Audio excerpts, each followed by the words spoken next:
Over 1900 years ago, this was written. Romans 13, 11 and 12. Knowing the time, that now it is high time to awake out of sleep. For now is our salvation nearer than when we first believed. The night's far spent, the day is at hand. Let us therefore cast off the works of darkness. Get rid of those idols. And let us put on the armor of light. If 1900 years ago, or the night's far spent, the day's at hand, the new day, how much more now? Now, you know what makes me cry? These disciples of Christ who were so far removed from His coming were expecting Him any moment. They lived diligently and they spent their lifetime. Jesus wasn't first, He was everything. I mean, they gave everything. Yes, we who are so close to His coming live so carelessly. After 1900 years since this is written, think of it. If it's time to awake then, what time is it now? What time is it now? I don't know what God's going to have to do. I don't know what God has to do to this city. I don't know what He has to do to every city. I don't know what He has to do to the church. But He said it's a fearful thing to fall in the hands of a living God. And He's talking to the church. He said it's a frightful thing. We're not taking it frightful. We've created a God in our concept. We have a concept of God that He's just so loving. He's so merciful. Yes, He is to those who follow Him in righteousness. And God so loved the world, He gave His only Son. Yes, He loves the whole world. But there comes a time when God says, my justice must now be satisfied. And He said, that's it. And He begins to move. And folks, we're not hearing it. We're not hearing. I'm saying it, but you're not hearing it. And only the Holy Ghost can make it real. It's all over. The party's over.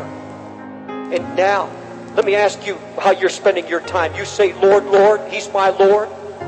What do you do with your spare time now? But you say, Brother Dave, I'm a housewife. And all God expects of me as a Christian housewife is to have a home where there's comfort and where there's peace.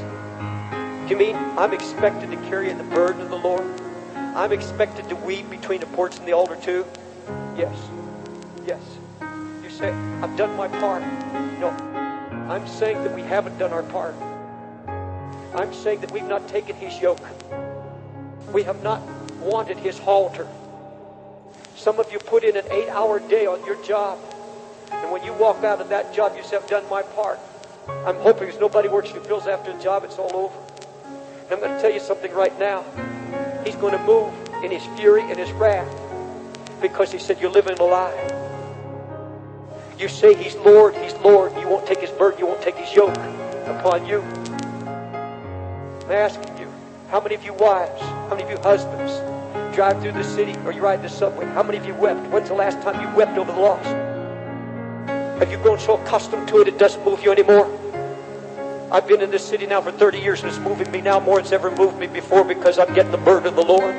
I'm realizing that it's not enough just to go out and pass out literature. It's not just enough to have a job for Jesus. I've got to have His Spirit upon me, His brokenness.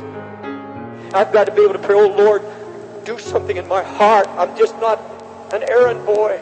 I want your heart. I want you to break me. I don't want to tell the world that He's my Lord and live a lie. Because I'm not praying, I'm not weeping. Are you reading it? Are you digging into it? That's what God said to us, to go deeper in this Word. You have time. You say you don't have time. Yes, you have time for everything else. And He said, I'm going to judge you for it. You get my yoke upon you. Take my burden upon you. Get this halter upon you. You walk with me.